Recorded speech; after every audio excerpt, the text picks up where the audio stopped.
E fala, torcida São Paulina, começando mais um vídeo aqui no canal. Vídeo agora trazendo todas as últimas notícias do nosso querido Tricolor e, claro, a escalação, nova escalação do São Paulo. E quero que você deixe nos comentários qual o time ideal do São Paulo iniciar o Campeonato Paulista. Deixa aí nos comentários. Antes de mais nada, também já sabe descer aí embaixo, deixa o seu like, se inscreva no canal, ative o sininho de notificações, tem vídeo no canal todos os dias para vocês curtirem. Vai começar mais uma temporada, o Tricolor vai voltar pra campo. Pra quem tava com saudade, pra quem não tava, domingão já tem jogo do Tricolor. Bora assistir o vídeo junto aí, no final tu sabe a volta. A gente vai falar muito dessa temporada e desse jogo, o primeiro jogo do São Paulo no Campeonato Paulista. Queria dizer, deixa a descrição sem mais enrolação. Bora pro vídeo. Zé, você tava lá hoje, como é que você sentiu o clima ali dessas duas apresentações? Acho que o Danielzinho pode ajudar bastante o São Paulo, né? Um jogador que no Mirassol ele tinha o status de capitão, era um cara que tinha sempre uma última palavra no vestiário. Pode ajudar muito a compor esse meio campo. Você tem o Marcos Antônio por ali, você tem o próprio Alisson, que cai um pouquinho de produção, o Pablo Maia, que é um jogador que recentemente, não tão recentemente assim, mas chegou a defender a seleção brasileira. Você pode criar uma situação interessante nesse meio de campo do São Paulo. Acredito que o Danielzinho possa ajudar muito o Crespo, especialmente nesse início de temporada. É um cara que não se machuca, que joga sempre, que está sempre à disposição.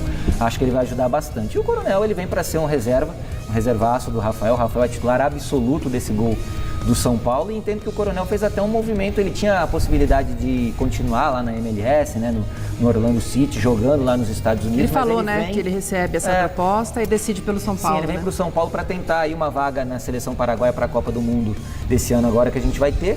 Mas ele não vai jogar tanto. Então ele não vai se mostrar tanto para a seleção paraguaia, para o treinador da seleção paraguaia. Então eu entendo que ele jogando um pouco mais, mesmo que na MLS, você não tem uma fartura de jogadores paraguaios assim tão grande, ele poderia se sobressair mais, porque sendo reserva aqui no São Paulo, mas ele preferiu vir atuar aqui no Brasil. É isso, acho que o Daniel vai acrescentar bastante, o Danielzinho, né? E me chamou a atenção essa questão, né, dele remar contra a maré, né? Ele tá num outro tempo em relação a essa questão de rede social, né? Redes sociais, mídia, não gosta de aparecer. É das antigas, o jovem Danielzinho, que chega para ajudar o São Paulo. E é bom o São Paulo ter um goleiro reserva também à altura, né? Em alguns momentos o Rafael não pôde jogar, São Paulo teve aí alguma dificuldade, né? Lembro que o menino que substituiu o Rafael até teve um jogo que ele falhou, enfim. O Yang, é importante, foi contra o Sport, se não me engano, é importante ter um goleiro que possa fazer pelo menos uma sombra, né? Porque ele não vai chegar também para ser um torcedor de luxo no banco de reservas. Vai trabalhar para, quem sabe, também ganhar suas oportunidades. Mas a partir do momento que você tem o Zete lá no São Paulo, trabalhando com os meninos de Cotia, acho que os goleiros do São Paulo da base poderiam ter um pouquinho mais de oportunidade. Você tem um ídolo trabalhando com eles todo dia.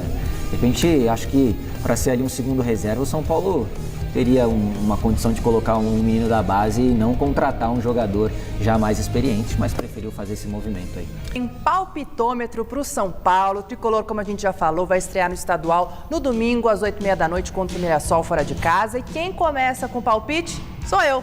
Eu vou começar, porque eu sou assim, ditadora, entendeu? O meu palpite aqui foi um empate em 1-1. 1-1 é o meu palpite e eu quero saber agora do Alex Miller. O que você acha que vai dar aí, Alex? Justamente porque o Mirassol é outro, eu acho que o São Paulo vai ganhar esse jogo. Estou sentindo uma vitória São Paulina nessa estreia do Paulistão. 2-1 São Paulo.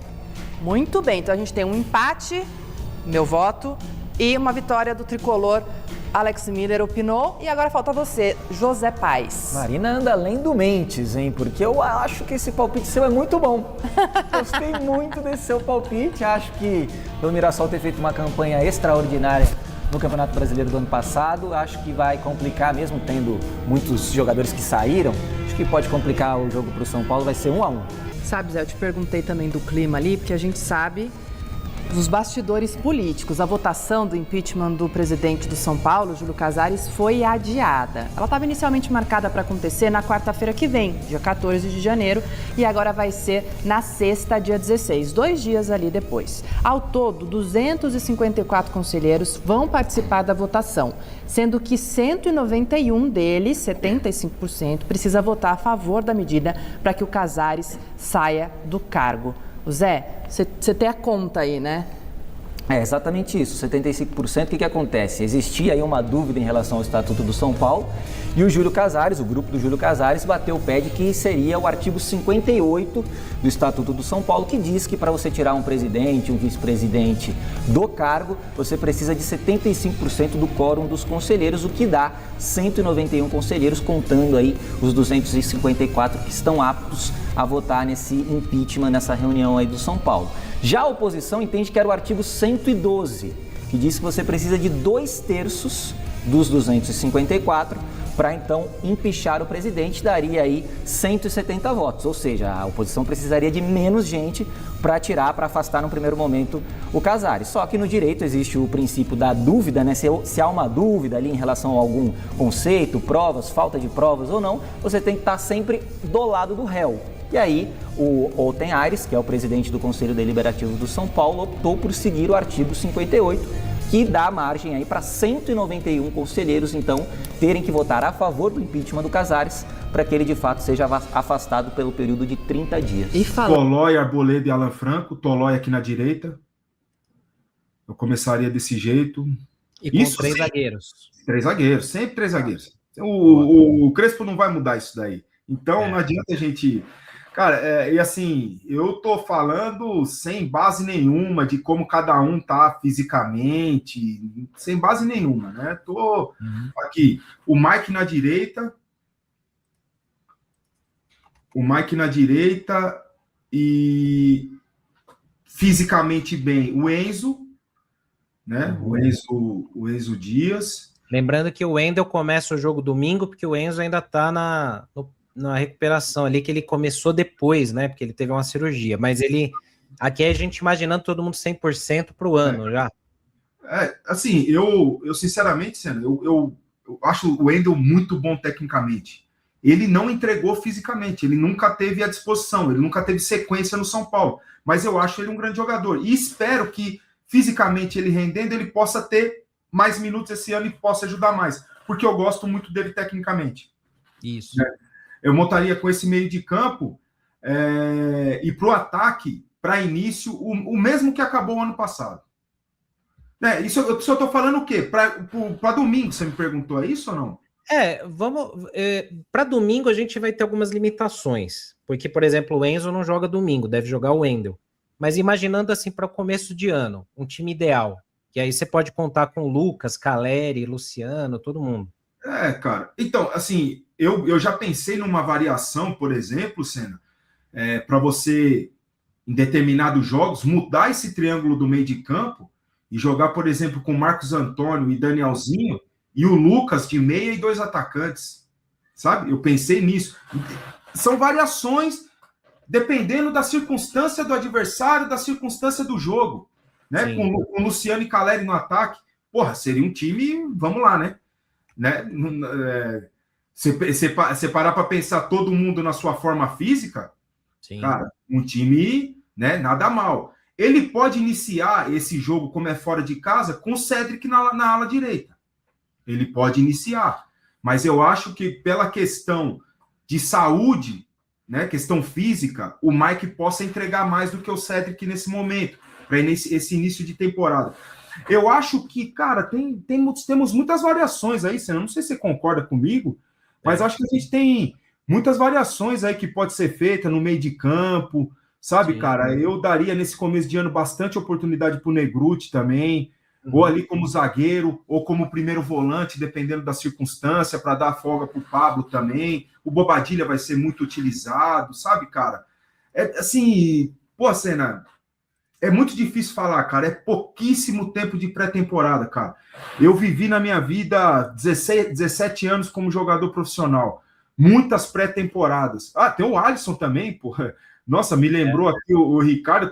Já tá fugindo o nome do Alisson aqui. O cara que foi tão importante no passado recente, me fugindo o nome do Alisson. Porra, cara. A gente tem Ferreira. E tem vários jogadores aí, cara, com possível. O Luca, né? O menino, o Luca. Vários jogadores aí que podem... O detalhe é o seguinte, Senna. Condição física, lesão, né?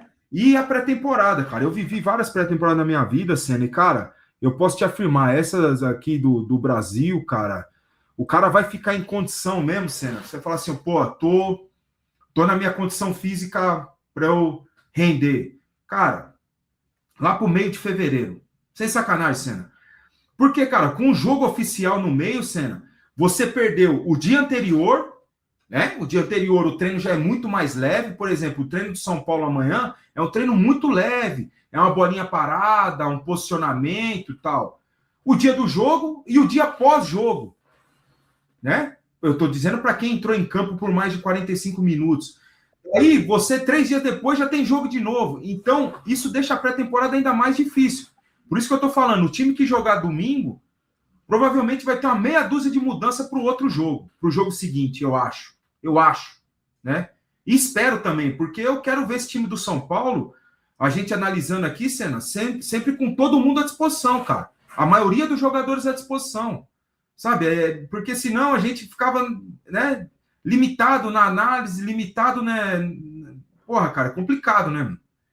É, assim, se todo mundo tivesse saudável, cara, dá pra gente montar um time competitivo. Sim. O problema é o DM, né, assim, o DM que eu digo, situação médica, né, que bagunçou muito o time no ano passado, né, mas se a gente for olhar aqui, enquanto você estava falando, eu estava brincando aqui com o nosso campinho, são várias possibilidades ali de você montar um time, né, de você conseguir colocar um time com meio de campo mais ofensivo, um pouco mais resguardado. Você pode usar o Lucas do meio de meio atacante ou de atacante. Então dá para configurar de várias formas, né? Da parte do Matheus Doria, a gente tem que dar o crédito, a informação do nosso companheiro de ESPN, André Hernan. O Matheus Doria está há 8 anos jogando no futebol mexicano, nos últimos 2 defendendo a camisa do Atlas, com quem ele vai rescindir o contrato. O São Paulo tem interesse. Havia a notícia que o Internacional é um dos concorrentes no mercado, mas o Matheus Doria já defendeu o São Paulo. Foram só 18 jogos em 2015, ele tinha vindo por empréstimo naquela época do Olympique de Marseille, mas ele é muito querido aqui dentro pela direção do São Paulo, né? A gente lembra que boa parte dessa direção do São Paulo já convive aqui dentro há muito tempo, né? E é um reforço esperado, é um dos nomes que o Crespo quer. O Crespo pediu para a diretoria nesse começo de ano um zagueiro, um meio-campista ali que possa ser um volante e um atacante rápido pelos lados, né? Um atacante ali que dê essa opção de jogo. Então, Matheus Doria é um nome monitorado, é um nome que interessa e há um otimismo com esse negócio. Agora, você falou de boas notícias do São Paulo. Bom, hoje o São Paulo, a exemplo dos seus rivais, apresenta também os reforços. No caso, os 2 jogadores contratados até o momento na temporada. O meio-campista Danielzinho, que veio do Mirassol, tem 32 anos, e o goleiro Carlos Coronel, que tem 29 anos e veio do New York Red Bull. Carlos Coronel não deve ser titular, mas deve ser uma opção ali para quando o Rafael não puder jogar ou quando tiver que preservar os titulares. Os 2 vão ser apresentados, vão atender a imprensa, então logo mais eu e a nossa equipe aqui estaremos dentro do CT para ouvi-los, viu, Joãozinho? Perfeito, Valente. Muito obrigado pelas informações. Acho que o torcedor do São Paulo agradece, já que os tricolores... E não é informação boa, né? Porque é um jogador que está saindo do tricolor agora. Você tem mais detalhes. E é grana nos cofres do tricolor do Morumbis. Quem que é? Rodriguinho. Grana, assim...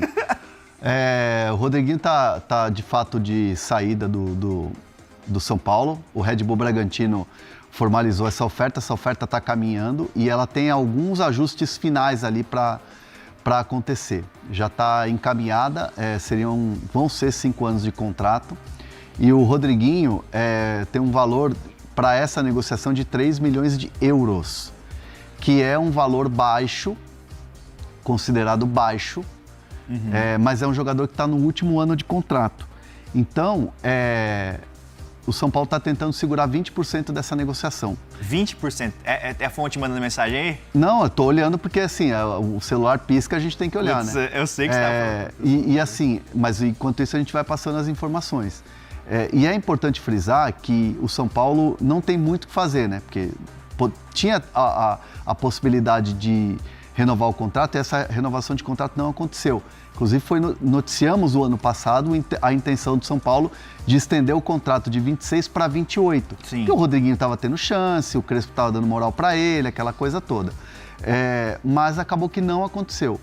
O último ano de contrato, numa negociação, é muito difícil você ser o protagonista da negociação, você, clube que tem um último ano de contrato com o jogador.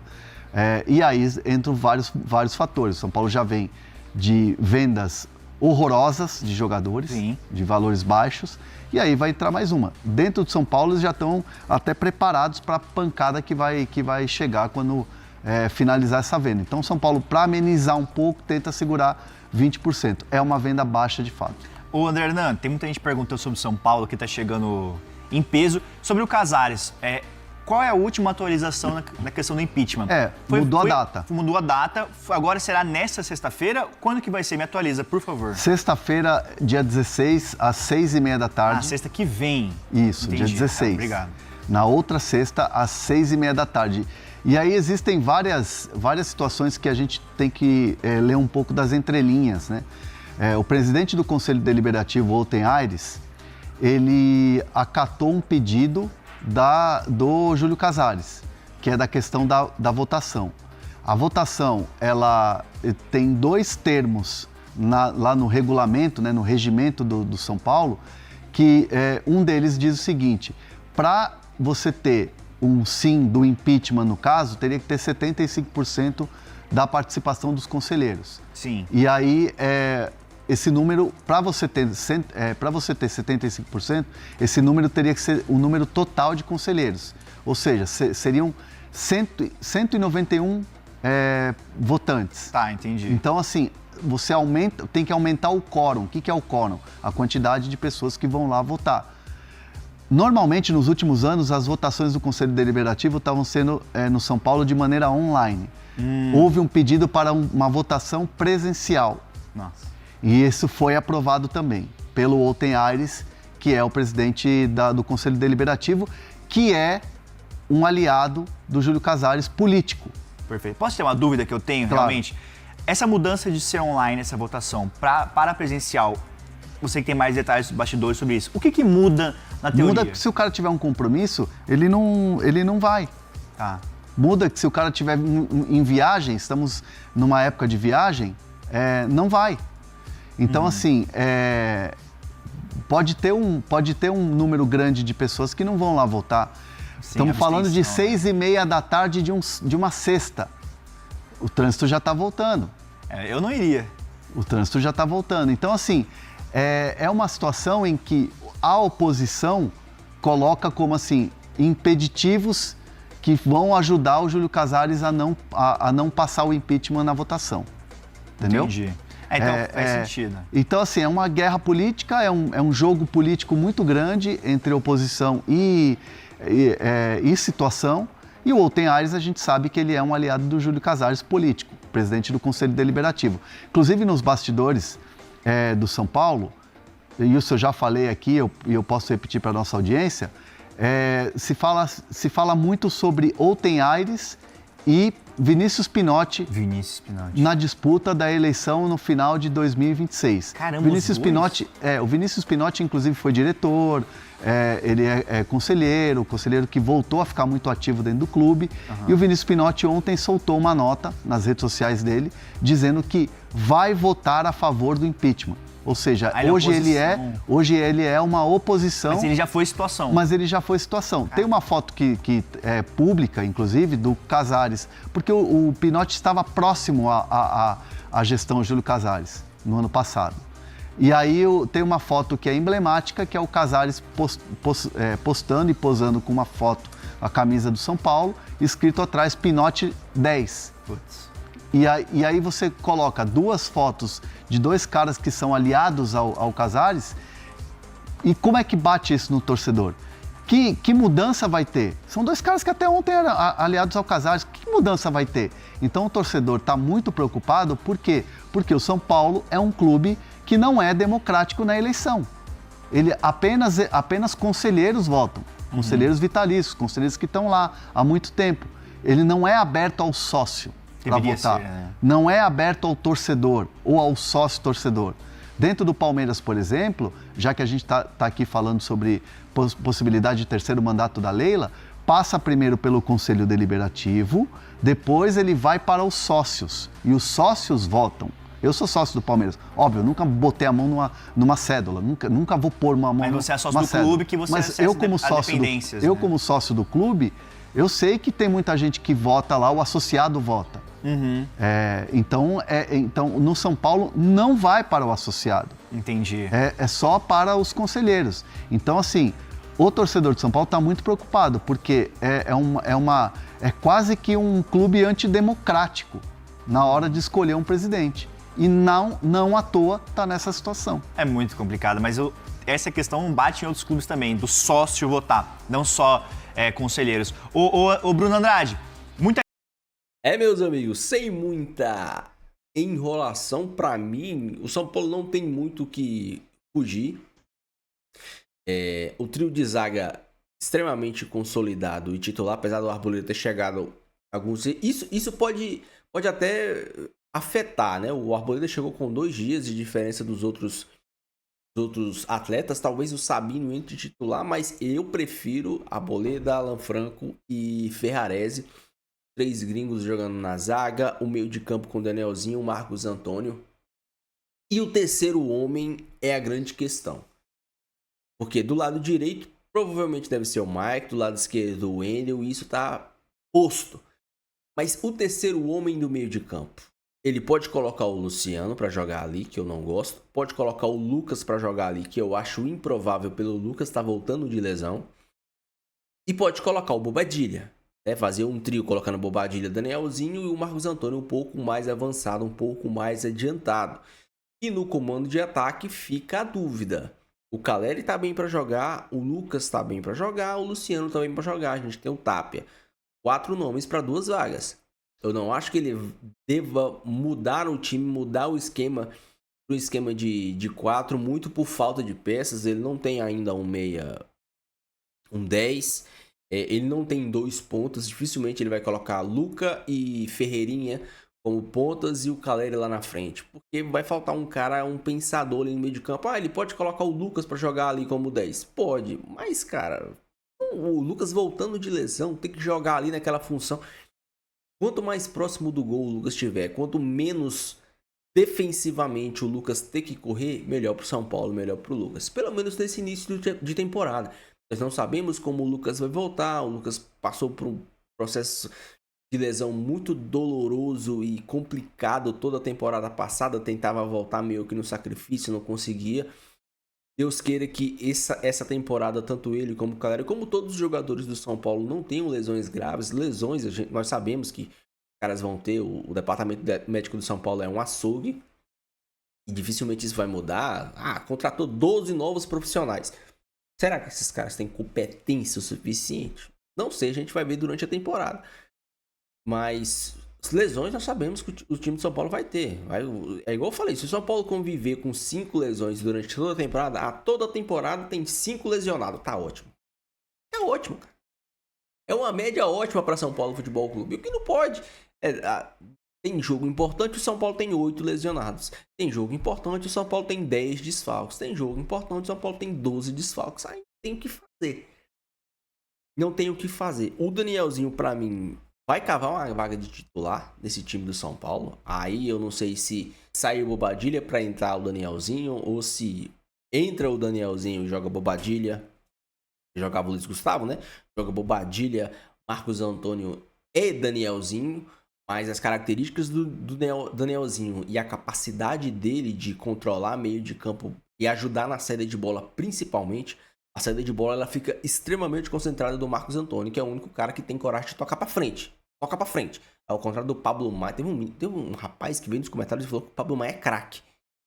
O Pablo Maia só toca pra trás. Ele é um ótimo volante defensivo. Ele destrói, ele se impõe fisicamente, tem um bom chute de fora da área. Mas vocês acham que o Pablo Maia nunca foi pra Europa? Porque o Pablo Maia não toca pra frente. A Europa rejeita volante que só toca pra trás. A Europa prefere um volante que marque mal, mas jogue, do que não jogue, mas saiba marcar. Porque pra eles lá, eles ensinam a defender fácil. Agora eles não querem chegar lá e botar o cara pra aprender a jogar. Não. Então o Pablo Maia, ele tem sim as suas virtudes, mas saída de bola, construção de jogo, não é uma delas. O Pablo Maia, ele tem aquele maldito toque pra trás e toque pro lado. Pra trás e toque pro lado.